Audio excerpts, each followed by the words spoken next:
For Marketing Food Online, and today I've got a really fantastic Q&A video. I've got several questions from you guys, so let's dive right into them.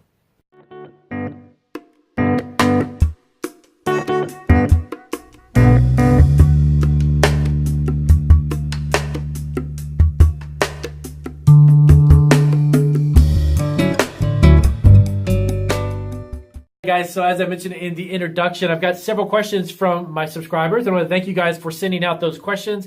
And as always, keep the questions coming. I'd be more than happy to dive into them as soon as I possibly can and create a video and get those responses. Now, I like to do these kind of Q&A videos because I actually want to cover the question because many of you have similar questions. So it gives me an opportunity to kind of reach out to more of my subscribers as opposed to just simply emailing or sending back a response. So do keep your questions coming. I do appreciate them. All right, so I've got specifically four questions today. I've got my board behind me, so if you see me gazing over, just to double check the questions, that's exactly what I'm doing. So let me dive right into them. They are actually four fantastic questions. And the first, and I believe it's second or third one, is actually very, very interesting, and I'm glad that you asked them. So the first question, and this is kind of I'm going to give you my full experience with exactly what happened when I did this on my own. So the first question is actually, when I start my business, should I get a loan to start a business? That's a very interesting question, and here's why I say that. You have to think of it this way. When you start something from scratch, and it could be a food business or it could be any type of business for that matter, when you're starting a business, I personally would not take a loan out for that. When I started our bakery, my wife and I actually delved into our 401k. We had a good amount of savings saved up in that. And to be honest with you, we went through all of it. Was that a good move or not? I'm not going to say whether that's a good move or not because I learned from using that. I learned over the years. I probably could have planned it out better as opposed to diving right into something and just basically slapping down a bunch of money up front without having a little bit more of a game plan. I don't look at it as being a mistake. I look at it as something just to learn from. Was it a challenge financially for us when we did that and started it? Yeah, it was. I'm not gonna lie. If I could do it again, or if I would go into starting a business from scratch, specifically a food business, I would probably take smaller incremental steps. My advice to you is if you're starting a food business and you have not sold it just yet, you haven't got the packaging, or you are literally in the infant stages of the product development or the business itself, try to start it locally, sell it as you can, go to farmers markets, maybe present it to local stores or cafes or something to that effect to see about getting the interest locally. The idea of delving into going into full throttle, maxing out credit cards, which I would not recommend you do, getting into 401ks, getting into those types of things if you've got them, I would say be very cautious doing that. Can you use that to fund your business? Yes. Would I recommend you do it? I would say yes and no. I would say yes in a very small, slow way, okay, to test the market for your product. See, the thing is that a lot of people want to start businesses. Specifically, let's talk about food businesses. They want to take the recipe and they want to create a business from it.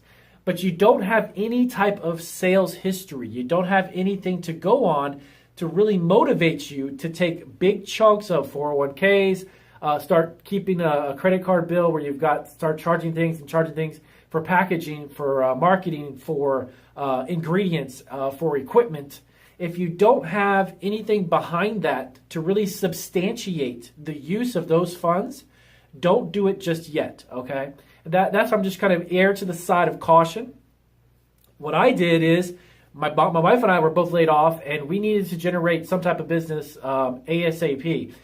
For quite some time, I had the passion inside me. I had the idea to do a business, but I had never actually operated it and had all of the what I know now as far as how it really works and the profit and loss statements and the idea of a business plan. These are things that I really didn't think that much ahead of or didn't put a lot of time and effort into.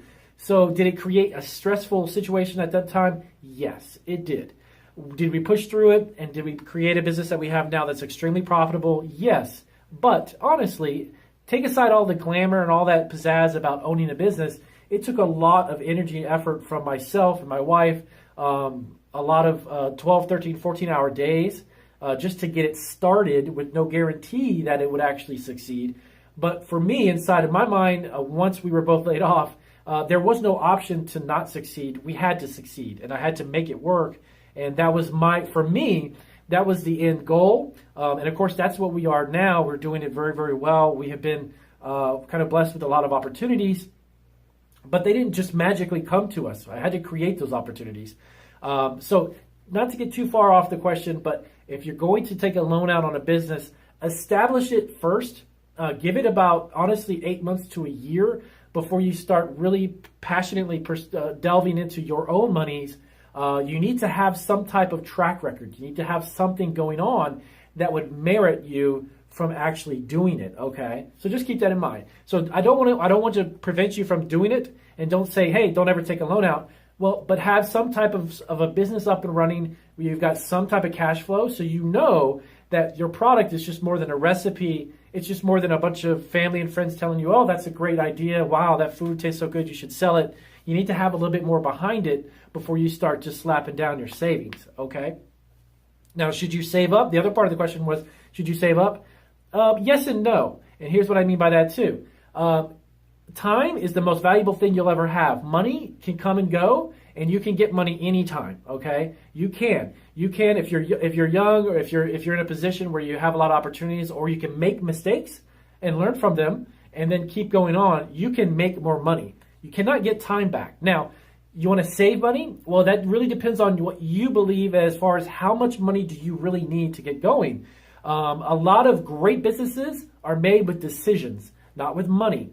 Because if you wait too long and you don't have enough time left for you to do what you really want to do, maybe it's starting a business and then traveling or whatever that may be, time is the most important asset that you have. It's not money. Money's going to come through your hands and go out the door, and that's okay. That's actually a good thing. Having cash flow in anything is very good. So, do you save up? Well, if you want to do that, sit down and make a plan. Figure out what exactly it is that you really want to do. If you have a recipe, you have a food product in mind, and that's all you have, that's not enough. I'm just going to tell you up front, it's not. Having a passion for making it, having a passion for bringing it to your friends' parties, that's great. But that's not what businesses are built on. You need to sit down and you need to create a business plan and figure out, how can I make this recipe into a food product? Where could I sell it? If tomorrow I gave you $1 million and I said, go out there and start selling it, would you even have any idea where you're going to go with it? Figure out where you want to go with it. Figure out how you want to package it. Figure out how much it costs you. Figure out all of these different dynamics to creating the product, and then from there, that will help you determine, well, should I save up maybe about 6 or 8 months, and then that way I could do a product launch, maybe sell it online and get it up and running with a store on Etsy or eBay or Amazon or something to that effect? Or should I just stick locally? What I tell a lot of my phone clients when I do these 1-hour consultations is that think locally, start small. E-commerce and selling into retail stores, selling locally, are two different things. They are not one and the same, okay? If you have no experience with e-commerce, don't push all your money into having someone design a website, someone to create packaging for you, labels and all this other stuff, and you have no idea how that operates. Start small, find local venues, get the wheels spinning, and let it go. It's going to take time. No, there's no business ever that's become a success that's going to be happening for you in about 7 to 8 months or even a year. We've gotten to where we are now 10 years into it. Is that going to be the same for you? I don't know. You could, within a year, be selling $1 million worth of your product. That would be amazing. But honestly, probably not going to happen. So take the time to do it. If you truly want to build a business, understand the concept that the process is what's the most important part of building a business. It's not some glamorous thing where you create a website, then you jump up and down and run all over the neighborhood telling your friends and your family that you're an e-commerce businessman. That's not how it works. You need to create your product itself, see how it will work locally, and then take those baby steps to do something bigger and bigger. So taking out a big lump sum of money before you even can prove that the product's going to sell, not a good idea. Next question. All right, so next one up was about the FDA. So there was one of my subscribers who actually owns a restaurant, which is awesome. It's fantastic. And has a certain food product that they want to produce. But they wanted to see about the FDA registration. So let me clarify a little something really quick. The FDA, sorry, I have the lights in my eye. The FDA in 2011, it was in January 2011, created there was an act. It was a Food and Drug Administration came up with an act that was actually making sure that any facility that was creating, producing, handling, or warehousing food products register that facility with the FDA. And it was really about the food safety. It was really just a food safety issue. And it would allow them the opportunity that if they had any questions or if they need to inspect the facility, that it would give them an opportunity to come in to make sure everything is really being processed properly, it was handled properly, invoicing, everything that goes on with the business as far as the production of food that a human being would consume. It would need to have that registration with the FDA, and that allows them the opportunity to come in just to make sure that the facility is run properly and to keep everything safe for the consumer.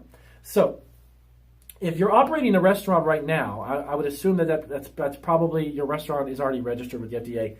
What I would recommend you do is to double check with the FDA if any additional registration would be necessary. If you're already in the restaurant business and you've already got it registered, there would be no need to second register register that specific facility again. But if you're looking to produce it on the premises that's already recognized as a commercial food handler, and you've already got that registration, there wouldn't be a need to do it a second time. Now, if you're going off your property, or if you're going off your premises into a commercial property facility to manufacture the food item separate from the restaurant, then I would register that to make sure that you're following those guidelines that's recommended by the FDA.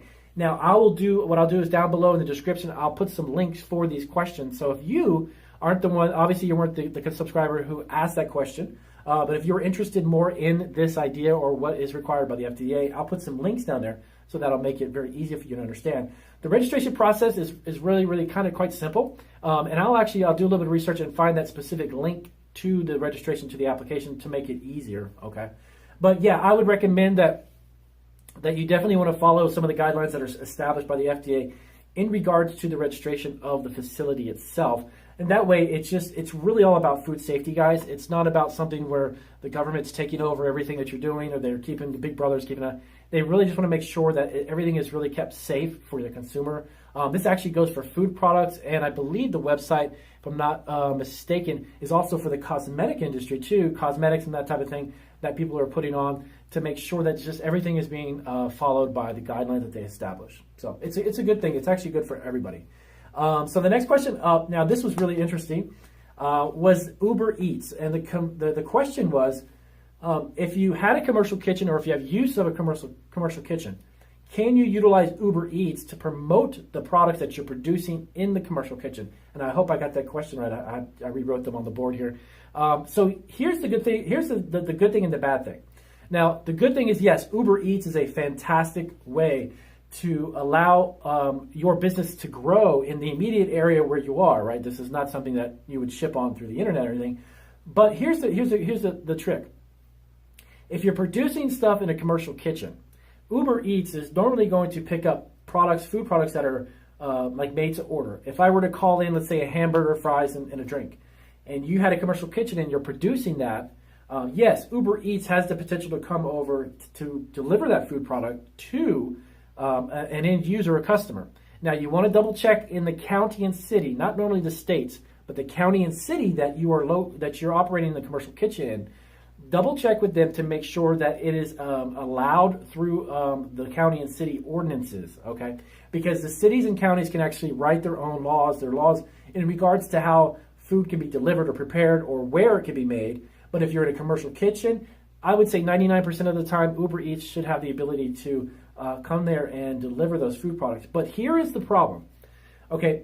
If you're not operating a restaurant, if nobody knows about your food products or your use of that commercial kitchen, and you're producing something that's made to order then to be eaten relatively quick, so let's say hamburgers, fries, and a drink, the use of a commercial kitchen costs you by the hour.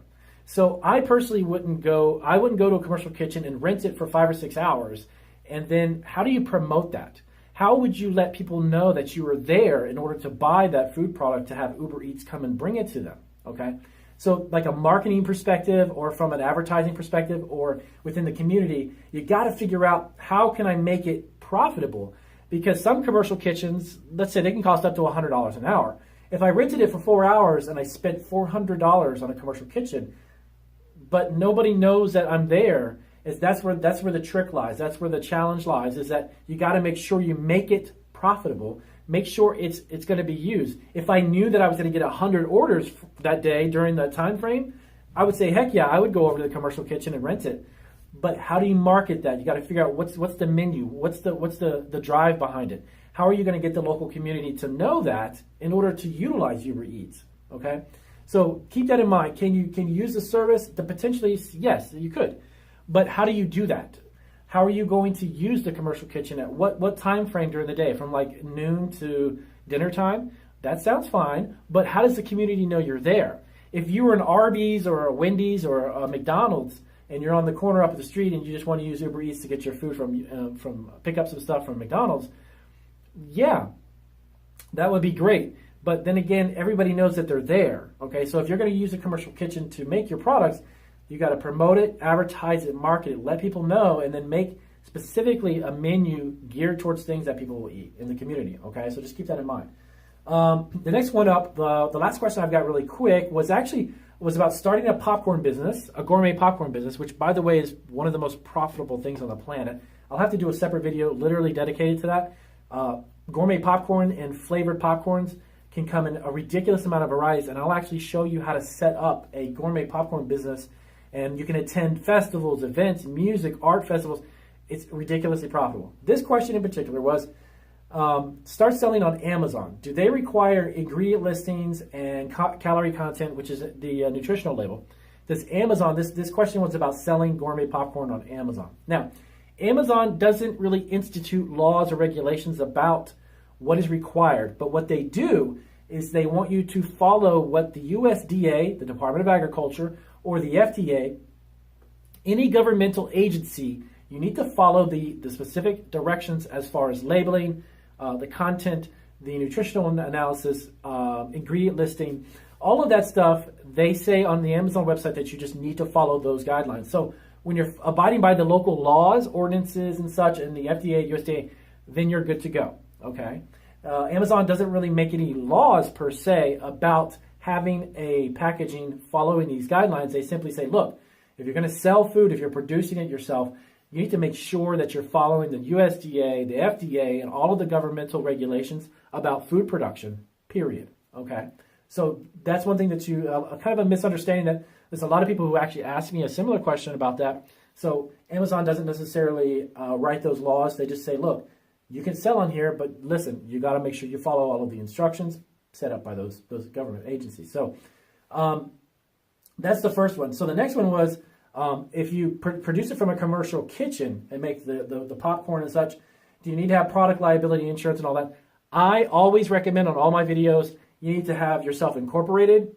You need to make sure that you're allowed to make the food product wherever you are. If it's a home-based kitchen or commercial kitchen, then also you need to have insurance. If you have insurance for your food business, then you're good to go and you'll be fine. Always protect yourself, guys, no matter what. Even if you're making stuff from home and selling it locally, have food producers insurance. It's a liability insurance and it's going to protect your personal from your business assets. Okay, so keep that in mind. So with that being said, I'm going to wrap up the questions. So as always, if you guys have any more questions, let me know down below. If you have any questions about these questions, if I didn't clarify something,